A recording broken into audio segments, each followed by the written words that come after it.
There's still about 1 foot of water that has been flooded here on these streets, but one of the places that was impacted the most was the Battery.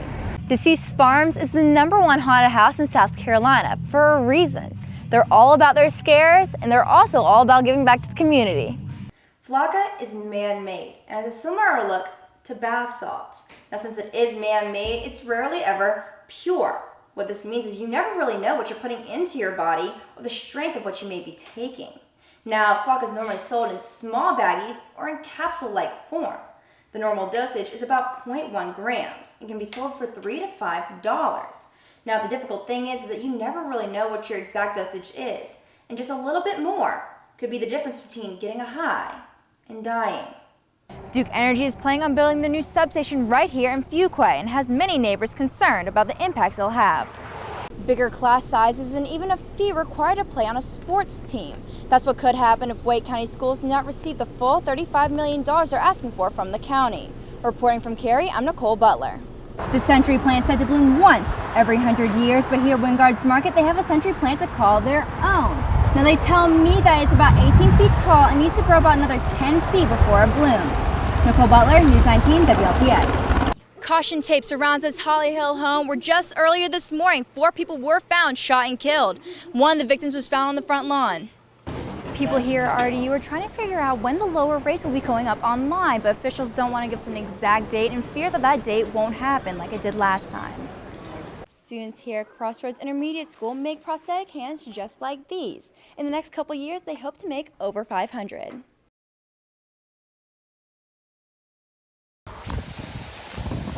Take a look at this video taken the night Hurricane Matthew struck Charleston. While thousands of people decide to evacuate their homes, others decide to stay put. Connor Kilgallen being one of them. We were all locked indoors. The winds outside, as well as the water coming down, was torrential. There was an incredible amount of wind, incredible amount of rains. Kilgallen went out into the storm and couldn't believe the conditions he saw. We're 8 to 10 feet, I'd say, of swells, constantly just hitting against the wall. Every time a wave would hit the wall, it was 4 or 5 feet in the air of just splash coming over top of the wall. With over 13 inches of rain and wind gusts up to 50 miles per hour, Charlestonians made sure to board up their windows, doors, and even put sandbags out in front of their homes. While many homes were prepared for the storm, some weren't so lucky. It's pretty much a total loss in there right now. Late Friday night, the house next door to Julie Belarzic's home caught fire. The wind was going so strongly this way from the hurricane that the flames went right into our house here. Losing almost everything. And I didn't want to believe it at first, but then I was like, wait a minute, our house is white, not black. While Belarzic struggles with getting back on her feet, many others are struggling with the amount of water still in the city.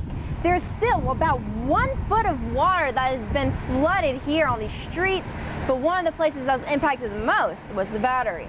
There was fire hydrants all the way underwater. There are disaster relief people out here now, vacuuming out water from people's houses. So this area of the Battery got hit pretty hard. Kilgallen was one of the people whose home suffered from the flooding. I have about 1 foot of water in it right now. So I'm working on getting that. My living situation is a little bit in the air right now. As Charleston continues to deal with the aftermath, we stay together, we stay strong. Many residents say they'll never quit being Charleston strong. Nicole Butler, Carolina News.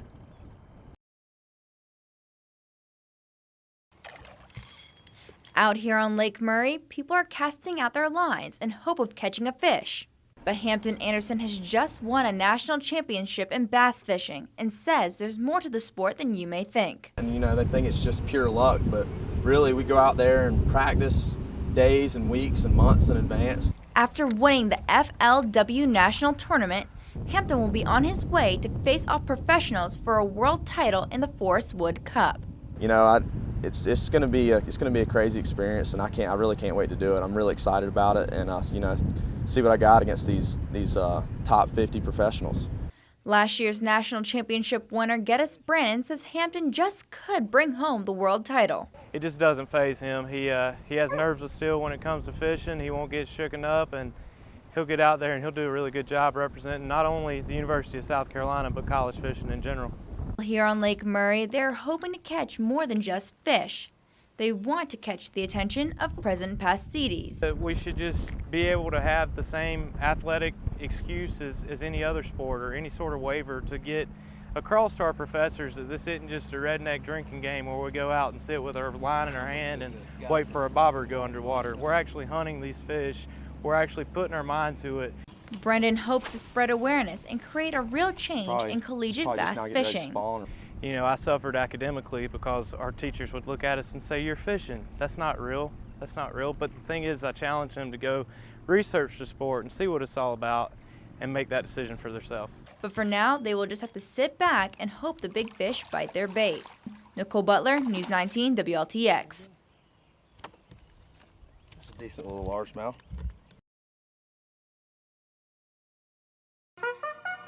On your mark, get set, go, and the pigs are off. These pigs are trained to be racers from the time they were 3 to 4 weeks old. But what motivates them? An Oreo cookie. The winner gets the cookie, the losers get the crumbs. That's the way it is in life, and that's how it is here at the pig races. Zach Johnson is the swine master that runs Swifty Swine's pig racing here at the South Carolina State Fair. But even though they are well trained, sometimes things don't always go as planned. One time I had one jump over the fence and take off through the carnival. I got to watch that one because he's pretty fast. So fast, the kids are left amazed. Just say, "Go, piggy, go," and it was like going super fast because it was like blocking the others. The pig races are so popular, you need to get there early to save a seat to... See the pigs? This little boy's favorite part of the show? Big pigs! Pig racing isn't the only thing you can come out and do. You could also take cute pictures with Honey Boo Boo. As people line up to take pictures, others watch in awe at the star of the show, Swifty, as he dives into the trough of water. Swifty may be the star of the show, but he isn't hogging all of the spotlight. We've got Kevin Bacon, we've got Brad Pigg, we've got Lindsay Lohan, to Barack Obama, to Donald Trump roast. All the big stars are right here and right now, and if you miss it, you gotta wait till next year. Johnson has multiple pig race teams traveling to state fairs all around the country. But what started it all? It's my lifelong dream to be a pig racer. Because I couldn't afford a NASCAR, so I'm like, okay, can't afford a NASCAR, let's try racing pigs. My wife said, okay, let's try it. So that was 20 years ago, and we've been racing pigs ever since.